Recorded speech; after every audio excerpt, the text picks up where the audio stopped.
the injections are lousy because they keep your testosterone high for a number of days at a time. Well, the problem with that is you're supposed to have high testosterone in the morning. That's how your body works. But as you get later in the day, it goes down to very low levels.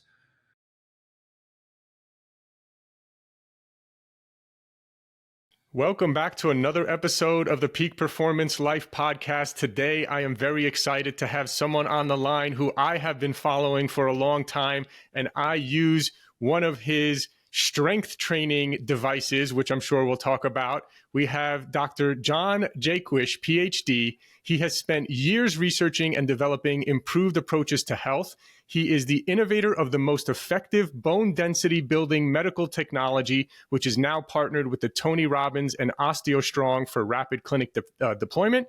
The inventor of X3, and that's what I've had for many years, the X3 bar. It's a really great system. It's a technology that is proven to develop muscle much faster than conventional weightlifting, all with the lowest risk of joint injury, which is super, super important, especially as you get older, to be able to load up those muscles and get all those benefits without having the risk of joint injury. So Dr. Jaquish's methods are used in training the world's most elite athletes and associations, such as the entire Miami Heat organization, various NFL and NBA players. I've seen Anthony Davis from the Los Angeles Lakers using his equipment. I've seen Tom Brady using his equipment. And he's also the CEO of Primal Medical Group, a physician group with over 100 general practitioners who understand and require patient application of his physical medicine interventions like X3 and OsteoStrong. And he's also the author of a new book, which has a very interesting name that I'm sure we'll get into. His new book is called Weightlifting is a Waste of Time. So Dr. Jaquish, thank you so much for joining us here today. Thanks. That was an awesome intro. Yeah, man, I just bring you with me. Yeah, exactly, right? Yeah. Well, awesome, man. As I mentioned, I've been using the X3 bar for years. I love it. I'm sure we'll touch on that. But let's start off by talking about, let's start with a little bit of background about yourself, right? How did you get into developing these different types of protocols that are so different, yet so much more effective than what's out there today? Yeah, different. It's funny.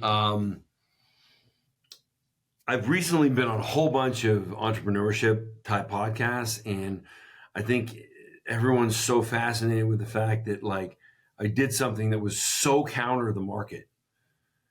And in my mind, I didn't think about it that way. I just looked at, for X3, I just looked at the fact that most people get just about nothing out of strength training. Like they might have some beginner gains. Like the first week they start lifting, first 2 weeks, they put on a couple pounds, and then, they're like, their arms are a little tighter, and they're like, oh, great, this is going to keep going forever. And then they realize that it doesn't go on forever. In fact, it pretty much never happens again. And so, I don't know the exact number. I do have quite a bit of data I put in the book about the lack of conditioning of people, but 23% of men in the United States work out on a regular basis, 2 times per week strength training. I would say it's how many people like walk down the street and you're like, wow, that guy's in shape. Maybe 1/10 of 1%, maybe right. 1/100th of 1%. Most people, when I show them, like, a picture of a bodybuilder, I'm like, how many people have you ever seen that look like this? Most people will say, I've never, ever in person seen a person that looks like that. Wow. Now I realize there's drugs when it comes to bodybuilders, but still 6.6% of people in the United States, men over the age of 18, have used or are currently using anabolic steroids. 6.6%. But 6.6% of people don't look fit. Like, not even like I said, less than maybe 1/100th of 1% look like they're in shape. So like, what are these people doing? Well, clearly whatever they're doing isn't working. And so when I saw my lack of progress in fitness, I thought, okay, like something's wrong, because there are some genetic outliers who seem to walk into a gym and toss some weights around and not really even be all that conscious of what they're doing. And they grow a lot of muscle. And then the rest of us don't grow shit. Mm-hmm. So why? And I think I really figured that out. And that's really the subject of the book, Weightlifting is a Waste of Time. Nice, nice. And for people that do see you walking down the street, you definitely do look like a bodybuilder. I think one of the key with the X3 bar really for me is just, I think many of us, we go to the gym, we do the same exercises for years, nothing different, hitting, not really triggering anything new. And then the X3 bar comes along and it just hits a different part of the muscle. It hits you in a different way. So what is it that's different about what training with the X3 bar and with your systems? So the X3 is a very, well, patting myself on the back here, it's a very well put together approach to variable resistance exercise. So some people have an advantageous set of tendon insertions in their body, whereas they can engage more musculature than the rest of us, especially in the weaker range of motion. So like when you're bench pressing, some people have more access to muscle here than the rest of us. So being able to engage musculature, they might be able to engage 3 or 4 times as much because of where the tendon inserts on the humerus bone. Therefore, as they're going through that range of motion, they're able to recruit more, thereby stimulate more, thereby they get stronger. The next workout goes well for them, and they continue to compound their strength gains. But for a significant percentage of us, in fact, the first reference in my book is the study Petrella 2008, talked about how 23% of people, no matter what they do with weights, they will not stimulate any muscular growth at all. No muscle protein synthesis, no matter what. And it's a problem in sports performance studies, because sports performance studies are self-selecting. Like they're all based on volunteers. Well, who volunteers for a strength study? Probably somebody who's interested in strength. Mm-hmm. Why are they interested in strength? Well, probably because it's working out for them. Like there's not a lot of people that sign up for a strength study and they're like, yeah, I've been going to the gym for years and I haven't been able to do anything. Like it just doesn't end up working out that way. So it's sort of like everything is for genetic outliers by genetic outliers. Mm-hmm. And the idea that we're all going to do the same thing that the genetic outliers are, like, you could take the average person and put them in a training room with a couple NFL players, and the NFL players would be like, all right, skinny guy, we're going to make you strong. And, they put them through all the stuff that they do. The NFL players will still continue to grow. The regular person, probably not much. And so by embracing what's been discovered with variable resistance, it takes the whole tendon issue out of the equation. So when you're at the bottom, you just deal with a slightly lowered amount of force. And then as you enter into the stronger range of motion, it very aggressively climbs up so that you're dealing with a much more significant amount of force where you're recruiting more tissue.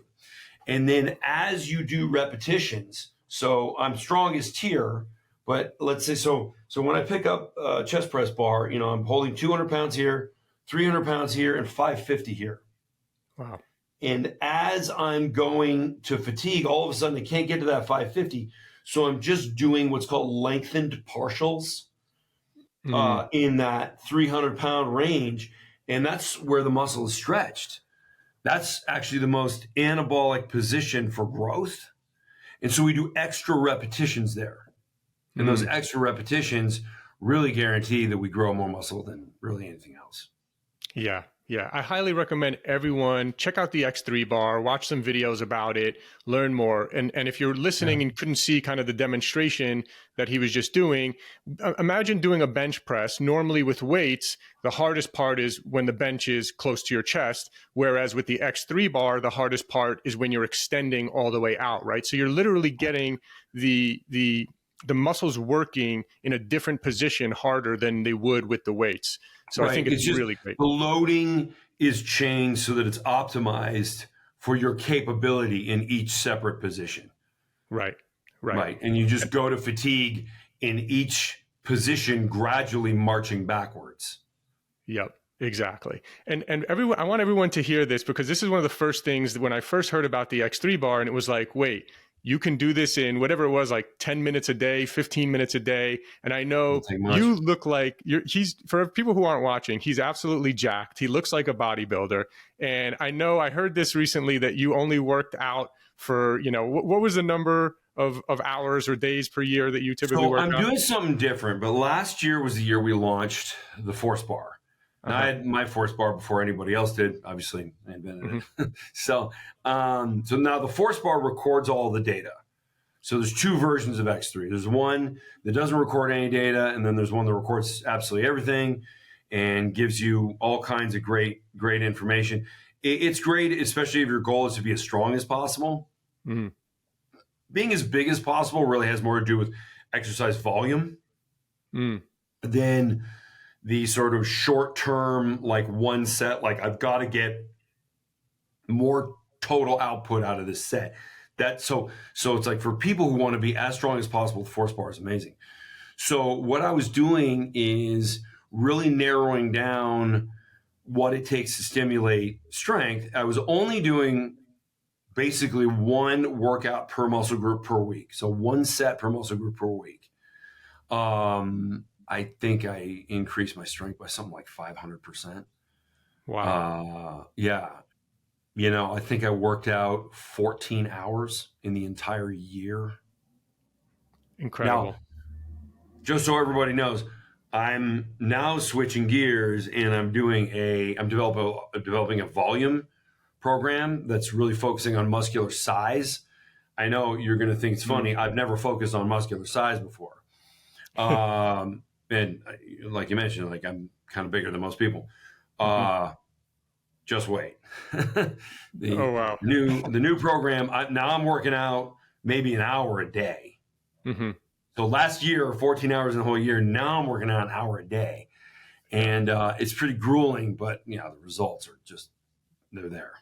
Yeah, that's amazing. I can't wait for that. And I think I'm someone who kind of like.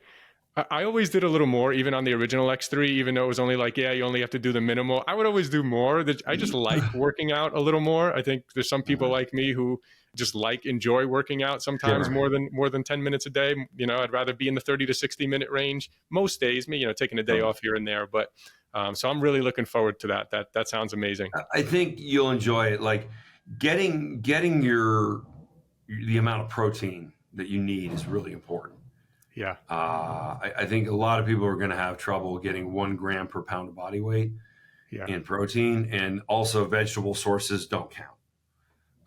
You just count those as zero because they're basically zero. You're not able to. Most vegetable sources of protein are only 9% usable by the body. So if you have 100 grams of protein, like let's say you eat something like 7 pounds of broccoli, which would give you 100 grams of protein. I know nobody would do that. But anybody who thinks broccoli's healthy needs their head examined. So it's like you could eat this. It would almost kill you by eating that much. And that 100 grams, there's really only 9 grams in there that your body can use. And the rest of it, you'll just secrete out in the form of nitrogen waste. So, you really need to get it from animal sources or fermented sources. Yeah. What's a fermented source? What's an example of a fermented source? Fortigen. Okay. Oh, like amino acids. Got it. Cool. Yeah, they need to be fermented. There's a lot of amino acid products that are just about as good as eating sand. So you got to be careful. Like branched chain amino acids. Right. They're actually outperformed by placebo. Oh wow. Yeah, so like I see people still like, which brand of branched chain amino acids should I be taking? Like none. Like just that will do absolutely nothing for you. Yeah. So let's talk a little bit let's touch on your diet real quick before we move on. I definitely want to talk about your new telemedicine clinic and all that kind of stuff in a little bit. But while we're on the topic here, so I believe you follow, is it more of like a carnivore-ish diet? Yeah. I call it low carbohydrate. I Yeah. think carnivore like kind of triggers the people who are looking to be upset about everything. You know, I don't really want to have a discussion with those people under any circumstances. And so, you know, when somebody's like, you know, when I'm at a grocery store, people are, you know, because the way I look, people come up to me and be like, how do you get in shape like that? How do you stay in shape like that? And, you know, it's usually like high school males Yeah. that ask me this question, but I'm still in earshot of, you know, the people who wear masks while they drive. And so I don't want to say carnivore. So Right. just because I don't want these land monsters to, you know, wander over to me and get their purple hair on me. You know, I just like, no, I'm not Right. talking to you. Right. Well, yeah. What do you eat in So a day? But that's something I'm sure people would what love to do I hear. eat today? Yeah. So yesterday I had about 3 pounds of ground beef 3 in pounds one meal. in one meal. And was that your only meal of the day or? Yep. Mm. It's really interesting. I'm seeing this a lot recently. People just having one or two really big high protein meals. So this was like, I thought that this was always the way to go, and I had always done this. And there's some very weak research out there that had suggested that you can only ingest 30 grams of protein at once, which is why like bodybuilders will be like, oh, I need to have 6 different small meals a day throughout the day. Right. So 30 grams happens to be the exact amount of protein that's in a typical protein shake. So it turns out that it was the people who were making whey protein shakes that funded that. It wasn't even really science. It was just sort of hyperbole that became something that was mentioned in multiple studies but never proven.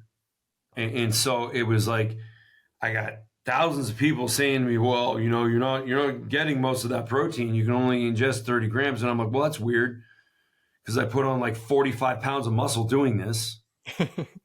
So you're saying I did that by only ingesting 30 grams of protein and everything else went to waste? You sure about that? Anyway, this past year, there's a study that came out that shows, and this is a direct quote, the amount of protein that can be assimilated in one meal is apparently unlimited. Nice. So, yeah, eat a huge meal, your body, and the period of protein synthesis can go on. They measured it for 12 hours. So the more protein you have, just the longer you're growing muscle. So, you know, if I have a meal in the evening, like 3 pounds of ground beef, well, I know what my body's going to be doing overnight, and I will wake up, and there are times where I'll, you know, like look at my arm or like my forearm and be like, I think it's bigger than it was yesterday. That happens frequently. Yeah. It's very, very interesting. Yeah. Because for many years, we've heard the same thing, 30, maybe 40 grams you can digest in one time. And so you got to break it up into 5 meals a day. So only one meal a day, though. Do you listen to this? You should have 8 glasses of water a day, right? Yeah. You know who came up with that? Who? Gatorade. Who's that? Gatorade. A Gatorade. Mm-hmm. Interesting. So it's like, but who, if you want to be that hydrated, who wants to be drinking water all day? You should probably drink Gatorade. Right? So it was a marketing message. It's sort of like breakfast is the most important meal of the day, brought to you by Kellogg's. Right. Like they did that to sell cereal. In fact, people didn't eat breakfast in the 1940s and 50s. Like they woke up, had a cup of coffee, went to work. And there was no breakfast. Maybe they would have lunch, and they would all definitely have dinner. So one meal a day used to be like what people did. In fact, when you look at pictures like of the, you know, streets in New York from the 1940s, not a single fat person in sight. You see hundreds of people, nobody's fat. You go there today, almost everyone's fat. Right. Yeah. Yeah. And I like, what changed? Well, we used to eat 80% meat and butter. Now we eat 70% carbohydrates. Yeah. I know some people would be like, oh, well, we have more vegetables. Yeah, I can create a case against vegetables. Yeah. So, I was going to ask you, yeah, is there any vegetables or fruits or honey or anything like that in your diet? well, no. But let's see. So I recommend lowering carbohydrates. Yeah. There is plenty of data that supports what I'm doing. So when Hmm. somebody says there are no studies on carnivore, yeah, there are. Now, they're not huge. Also, so the most important piece of research that I think anybody should be aware of is there's a study that came out last year in Nature, which is an amazing publication. I'm sure you've seen articles from Nature, like it's a top peer-reviewed journal. They don't put out many issues. I think it comes out quarterly, and there's not a lot of articles in it. So to be in Nature is a big deal. And there's a study that was put in there last year called the burden of proof. And a burden of proof study is like, oh, it means, okay, here's something X. We accept this as a fact, but where's the evidence? Let's really do a deep dive on the history of the literature and find the evidence that either backs this up or maybe it's not there. Turns out that the claims about saturated fat and cholesterol, there's correlation data, but there's no causation data. Right. Like none. That's absolutely outrageous. And the fact that that's the situation, we've been telling people they should stay away from meat for years, and people are gravitating towards, whether it's veganism or just higher carbohydrate or eating vegetables, eating fruits. The case against meat is unfounded. And that's the most, my opinion here is not science. I would say it's the most nutritious thing. And so a lack of any mechanistic connection between cholesterol and cardiac events. Here's where people went wrong is the artery gets inflammation in it. And then the low density lipoprotein comes through the artery, the LDL, which is formerly called bad cholesterol. It's really just better cholesterol. It sticks. And then another one sticks, and another one sticks, another one sticks, causes a blockage. Well, the problem isn't the LDL. The LDL is the mechanism of transport for fatty acids around the body. It's your, train system, or Dave Feldman, who's really the one that's offered this sort of alternate model of cholesterol and fat metabolism, is fatty acid metabolism. He calls them, like, LDL is like the canoe that all the fatty acids jump in to go wherever they need to go. And if you limit that with a statin, for example, you're like limiting your life. Mm-hmm. Like you can't get the fatty acids delivered like they need to be. Also, this is just a point of obviousness that medicine is conveniently left out of the conversation. You know when your LDL is highest? When's that? When you're fasted, because your body is metabolizing its own body fat. So your LDL goes super high. Well, if LDL is bad for you, that's like saying weight loss is bad for you. Right. We all know that's not true. So the entire model falls apart. It doesn't work based on the way it's been described for the purposes of prescribing statins. Now, I'm not too much of a conspiracy theorist. I think people were very well intentioned when they came up with this, but it just turns out that's not the way it works. Yep. Yeah, we've had a bunch of people on this podcast who have said the same thing, that it's really inflammation, right? If you look at people who have high cholesterol, most of the time, if it's not people like you or me who are eating a really healthy diet that's just very low carb, most of the time they're eating lots of inflammatory foods. And so they didn't do a separate study that showed people who are eating super healthy, low inflammatory diets, versus people who are eating. Oh, no, actually, that study has been done, and it is the outcome you'd expect. They don't have cardiac events. Right. Yeah, people who cut carbohydrates out of their diet, don't know. What do you know? Whether they have high cholesterol or not. So the problem is high cholesterol and high triglycerides. You get triglycerides from eating carbohydrates. Right. So like if you have 100 grams of carbohydrates a day, you're going to have high triglycerides. And if you're eating a bunch of meat and fat, you're also going to have high LDL. So that's a stupid combination, which is why like fruit, honey, like honey is pure fructose. Interesting. Garbage. Yeah, honey's the new Honey, thing because a lot of honey is carnivore great people are for now eating the honey insects and that make it. yeah, okay, gotcha. Yeah, Yeah. interesting. So I guess the other question, last question on the topic of your diet would be just about carbs, right? So a lot of people are like, you need carbs for the fuel to lift heavier. If you're strength training or you're an athlete, you need Right. the carbs. What would you say to that? Like, even if it's a I would say healthier they carb. asked a bunch of carb addicted people. Yeah, yeah. Like, yeah, all the time somebody is like, oh, I do better on carbs. That's like saying you like, look, I do better with like 3 glasses of scotch, right? I feel great when I drink scotch. But does that mean scotch is healthy? No, it's terrible.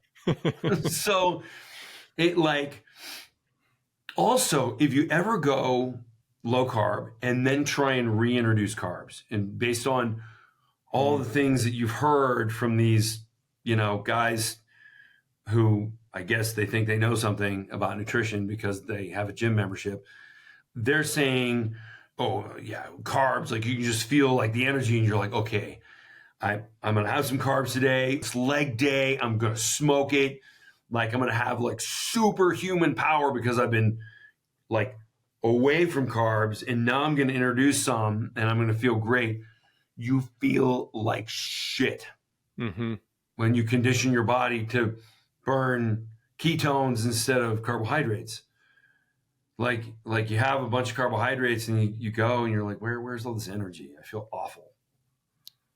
I really like this. I hope people are really listening and keeping an open mind because a lot of people who may not have heard this kind of like such a different way of presenting information. But I always look at things and I always say results don't lie. When I look at you, I see the results. When you look at your clients and people who have followed your protocols, we see the results, right? And so have an open mind that just because you were taught your whole life that maybe meat is bad and you should be vegan or eat vegetables or all this kind of stuff, right? Like really look behind it and look and see the results. So I'm really glad. I love when people present opinions and things that they're doing that are so different from the norm and when you see the results. So Remember, really everything I just said is backed up by research. No right. opinions here. Right. Okay. I have a position, right, but that position is backed up by literature. I'm actually pretty nice to vegans when they do come up to me and start talking to me.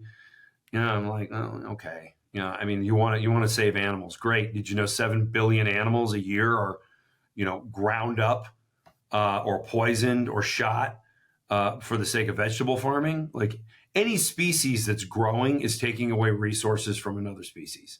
That's just a biological, geological fact. Yeah. And sorry, like you just because you're vegan doesn't mean you're not killing stuff. You're killing lots of stuff. Right. In fact, there's been a couple papers that indicate that if you want to cause the least amount of death, eating large ruminant animals like cows is like the best way. Like a cow can feed a person for an entire year. Like if you just go pay to have like a 2 sides of beef and keep it in your freezer, they'll feed you for, more. Most people over a year. For me, probably a year. I could eat 500 pounds. Right. Great information. This is really great information. Let's switch gears a little bit because I know you have a new kind of, I don't know if it's new or not, but I've been hearing a lot about it recently, your new telemedicine clinic and how you're working with people who are, maybe deficient in certain hormones and kind of optimizing their hormones there. Tell us a little bit about that and a lot of our listeners are over the age of 40, over the age of 50.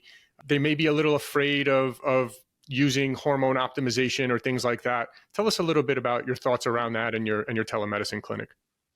So over the years, I had received so many complaints from people who basically they were just disappointed by what their doctor said.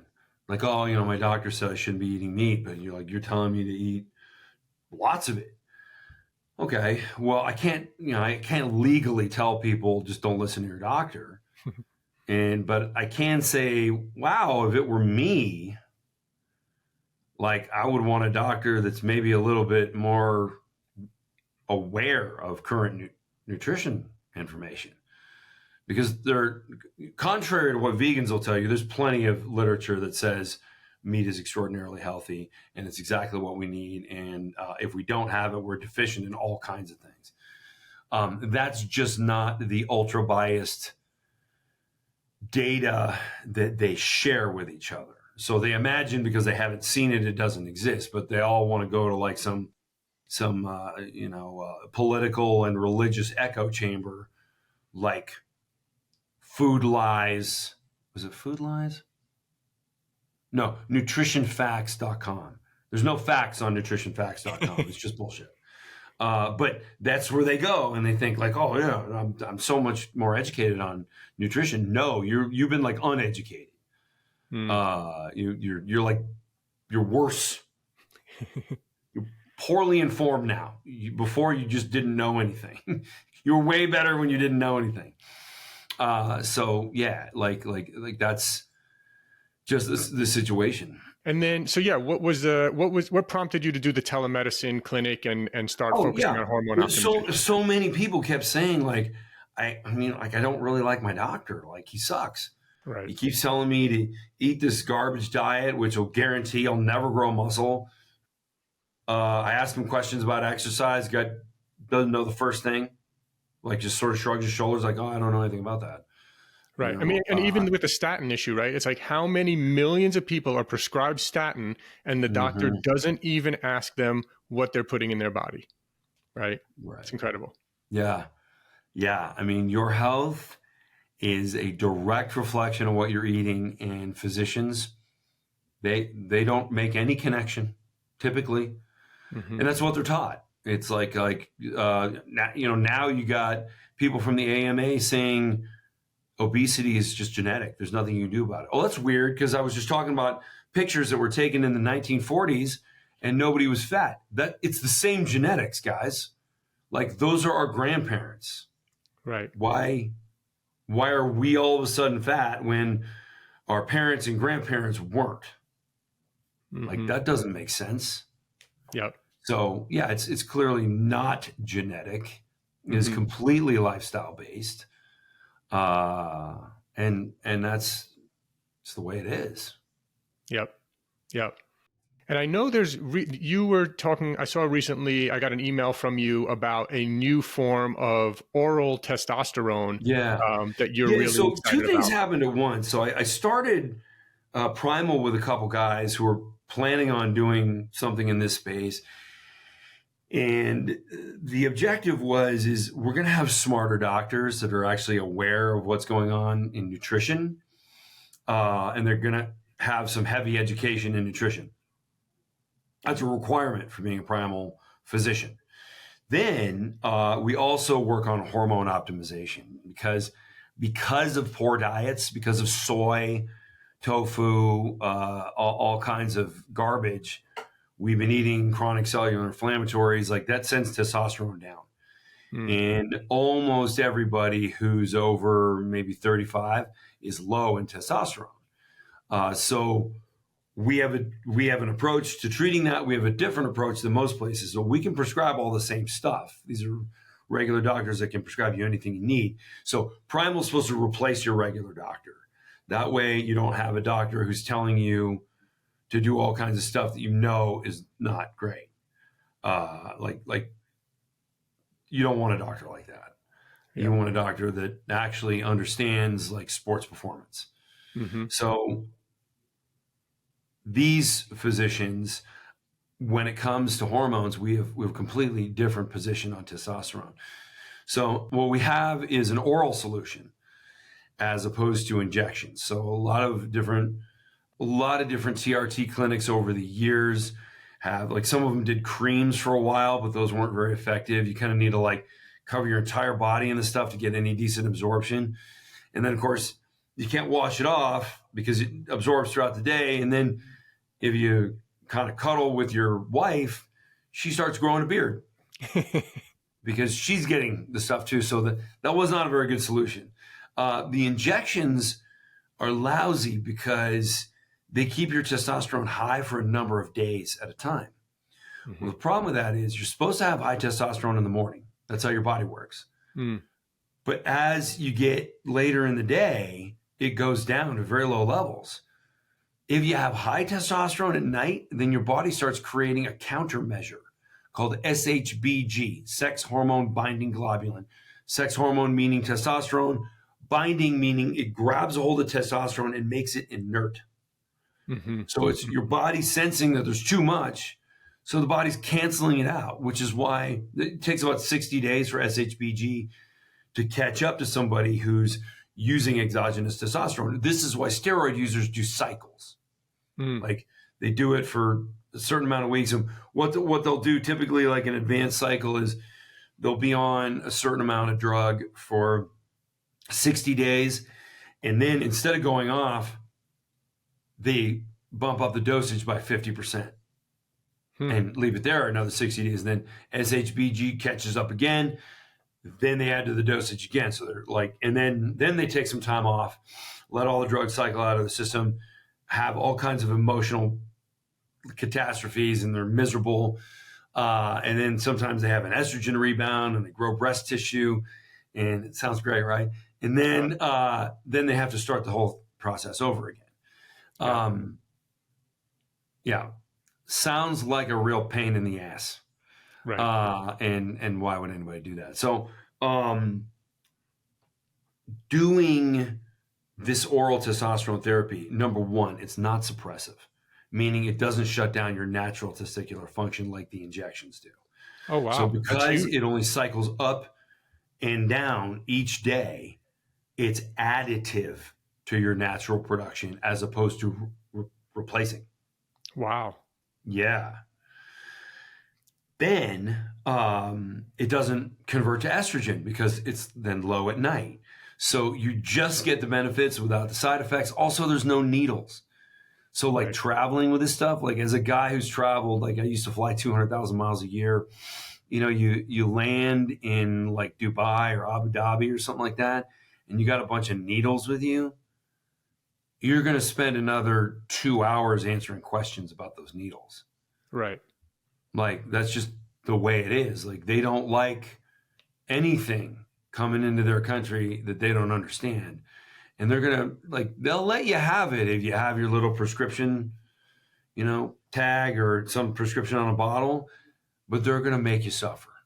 And so that whole exercise is just like, oh, spare me. Yeah, most people like myself don't want to use needles. I've been considering it as well because I actually, my total testosterone, which I think from what I understand is kind of the wrong number that almost everyone focuses on, is the total testosterone. And you know, mine has been mostly in the 700s, a couple times even 800. But because I think my SHBG was a little high, my free testosterone was much lower than I would like it to be. And I think that's the more important number. And so now myself and many other people, we don't like using needles. So this is much more convenient form. There's also a lot of fear of, well, if we start using this, then our body's going to shut down our natural production. I've heard people say after 2 years of being on TRT, your balls are going to shrink and you're going to stop producing, testosterone on your own and all this kind of stuff. So those I think are the common sort concerns. Of true. Yeah. Sort of true. Yeah, I mean, once you cycle off it, they come back. I gotcha. But, a TRT is not really a thing you cycle off of. Right. Like that's kind of, you go in that direction and you're that direction like forever. Yeah. With this new oral, you can go on and off it whenever the hell you feel like it. There's no downsides. And in the past, I know people, their concerns with oral testosterone was that it would have to go through the liver and have some sort of spike there. But this new form, this Kysotrex, which I know you guys are one of the only ones kind of offering. I saw the clinical studies on that recently. And there's a couple of them. That's not the only one. Gotcha. Yeah, it looks really solid based on the clinical studies and the fact that it doesn't spike your liver enzymes or things like that, right? Right. Yeah. Well, so how it works is the liver tends to damage a lot of delicate chemicals that are coming in the body. So one way to get it through the liver is to methylate, which is really just adding a level of complexity so that when it gets to the liver deals with the methylation, not the chemical, and a large percentage of that chemical gets through. So like Tylenol, acetaminophen is methylated, and that's why it gives you liver damage. So like if somebody's in pain and they take like 16 Tylenol capsules a day, they could have some liver damage over time. Right. The reason there had never been an oral testosterone is because to get testosterone, a delicate hormone, into the bloodstream through oral administration, you had to get through the liver, you had to methylate it. Well, you don't want a methylated chemical to be a daily medication. Like that's just a bad idea because you're eventually just going to damage your liver. What these oral testosterone undecanoate drugs do is they just give you way more of the drug, of the hormone, than your body could ever assimilate, but only 4% makes it through the liver. So if you look at how the dose is typically 800 milligrams of testosterone per day, which like if you were to take that via injection, that would be insane. That would be like, what a pro bodybuilder does, and you'd call that abuse of testosterone. You wouldn't call that usage. But when you look at what 4% of that is, it's like 32 milligrams. Oh, okay. Well, you multiply 32 by 7, now you're looking at like 200, a little over 200 milligrams per week, which is like a TRT dose. So it's really just a high level of the chemical, of the hormone, and only a small percentage of it actually makes it into the bloodstream. The rest of it is destroyed by the liver. Got it. Right. And now that way, nothing's methylated, no liver damage. And that 800 milligram dosage, I had a friend who was taking it, and I'm kind of interested to hear your approach, because he actually, they told him take 400 milligrams in the morning and then 400 milligrams again after, in the afternoon or something like that. Would you do that whole dosage all in the morning, or would you kind of split it up like that too, do you think? Yeah, you do 2 like first thing in the morning and like another 2 at like 11. Gotcha. A little bit like not later in the day. You definitely, if it's afternoon, just forget about it. Gotcha. So the half-life is kind of like 6 to 8 hours or something on these things? More like 4. More like 4. Okay, gotcha. Yeah. And you want it to finish. You really only want it high at that beginning point in the day. Yeah. And then, the testosterone finds its receptor sites and then it goes down. So you want it to find its receptor sites. So it'll create growth. Like, don't worry. You do most of your growing at night, but your testosterone goes up in the morning and then down in the middle of the day. Naturally. So it's not like you need it high all the time. Interesting. You just need that peak in the morning. That's good advice for anyone listening who may be on TRT, whether it be injectables or some other kind, right? Some people might be shooting it late in the afternoon. They should be doing it first thing in the morning. Actually, if you're taking an injection, it doesn't matter. You're fucked either way. Right. And that's because rather than with the pills where you're getting the right amount of dose every day versus the injections, you're getting a huge spike and then it's kind of for days. Right. And you're trying to avoid these spikes. Right. There is a way to do it with injections. If you inject something called testosterone suspension, which you can get if you know somebody at a compounding pharmacy. Like CVS does not carry suspension. But if you know somebody who can make it for you. So I started my experimentation when I learned that oral testosterone was coming. I was like, oh my God, that makes so much more sense. I had actually been thinking, boy, it would be great if we had a way to influence testosterone for just a couple hours. And then I thought, well, there is an approach. So I started using suspension for my TRT, just with daily injections. It worked. Like I cut my dosage. Let's see, I think I was doing something like 10 milligrams a day instead of, so way less than I was taking. So that totals to like 70 milligrams a week, right? I was growing faster than with my prescription where I would take a longer acting testosterone at 250 milligrams a week. Wow. Yeah. So I went from 250 to 70 and got better results.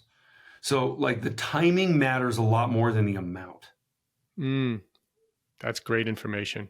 Yeah. Well, Dr. Jaquish, this has been absolutely incredible. I love when we just kind of flip everything on its head, and it's coming from someone who's gotten results himself, gotten results for clients, professional athletes, things of that nature. So this has been I'm sure people listening, for many people, this may be the first time they've really heard the information presented in this way. So I'm really grateful that you're sharing this information based on real science, real studies. So that's really incredible. Where can people learn more, follow you, find you, work with you? So probably the best spot is my website, drj.com, DOCTOR, the letter J.com. There's links to all my social outlets there. I do the most on Instagram. So if you're going to follow me on one of them, Instagram's it. And what's the handle on Instagram? It's DRJAQUISH. Perfect. That's why on my website's drj.com. Yeah, Dr. J. It's a little better. People don't need to remember how to spell my last Amazing. name. Well, Dr. J, this has been awesome. Thank you so much for sharing your knowledge, and hope to do it again sometime. Thank you. Thank you.